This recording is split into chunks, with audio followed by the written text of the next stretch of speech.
Okay, so to use the remote engine start, what you have to do is make sure the car is locked. So what I have to do is hit the lock button a couple times. And then the remote start button is the bottom left one. So double tap, hold. You see the lights on the car flash. The engine turns on. And then the lights flash only 5 or 6 more times just to indicate that the engine turned on. And then from this point, the car is in a standby mode. So once you get into the car, you're gonna have to put your foot on the brake and then tap the push start button like you normally would to start the car. And then let's say you remote start the car from your house and realize that you don't have to leave the house yet. If you just press and hold on the remote start button again, the lights flash, the engine turns off. Okay, so for the smart entry for the Pilot, all you have to do is make sure you have the key fob with you. So what I have to do is put it in my pocket. And from this point, if you walk up to the car and just put your hand on the inside of the driver's door handle, the car unlocks. Here you have your controls for the powered seats.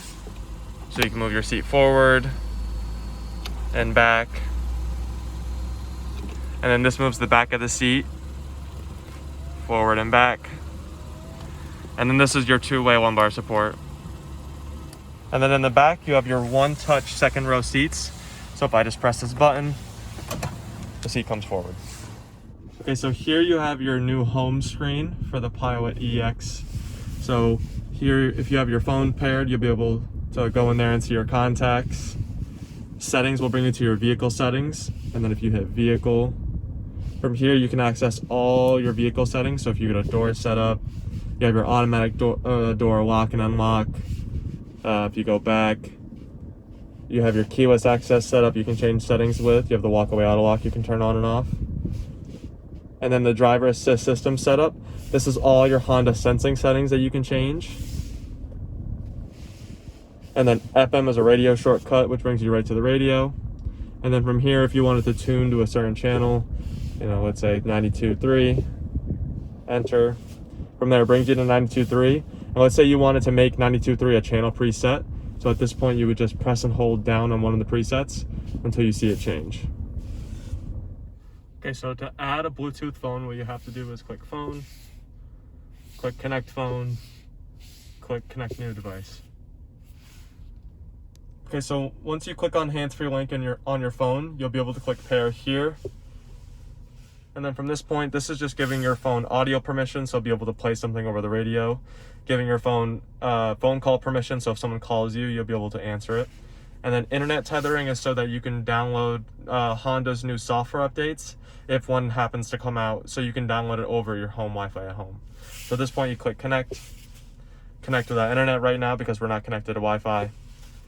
The Honda Link Assist, this setting is so in the event that you get into an accident, what Honda does is it uses the Bluetooth connection on your phone to connect you either to a call center or the closest police station. So at this point, you're going to be talking to first responders over the speakers of your car. So basically all the customers enable this, so I'm just going to enable it. So now since my phone is connected, I'll be able to click contacts, view all my contacts, click recent calls, view all my recent calls. Okay, so to set up Apple CarPlay, what you have to do is plug your iPhone charger into your iPhone while it's unlocked. And then at this point, it's going to prompt you with this screen here. And this is just your iOS terms of service. This is that long list of agreements that you have to agree to when you initially buy your iPhone. So if you just hit always enable, it'll never prompt you with this screen again. This is the same Honda Link Assist setting that we went over earlier. And then smartphone connection will turn into Apple CarPlay, and then it boots you right into Apple CarPlay. So right here, it has your navigation app.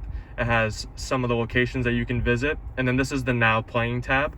So if you have a podcast or music or an audiobook playing, then it'll show you the album cover, the title of the song, and the artist here. And then at this point, this is the main screen for Apple CarPlay. So you can either hit the home button here, or at this point, you can just swipe in between screens. And here you have all your apps on your phone. So if I were to click phone and then contacts, it'll have all your contacts just how they are on your phone. So you'll be able to click on a contact and then it'll bring up their phone number and then you'll be able to hit call. And now if you wanted to use the Maps app or whatever navigation app that you like to use, you can hit Maps, hit search, hit the keyboard, and at this point you could type a location in, so your home address, anything like that. And then if you just hit go, it'll give you the directions like you normally would. And then any other app on here basically works the same. So if you download Waze or Google Maps, whatever you prefer, it'll be the next one that pops up on your screen here, and then you can use it almost the same way. The interfaces for navigation apps on Apple CarPlay are very similar. Okay, so down here you have your intelligent traction control management button. So if I press this button, it brings up a display in the instrument panel. And then from this point, you have a bunch of traction control modes. So obviously snow you're gonna be using in a couple of weeks, mud if you're off-roading, and sand if you're at the beach.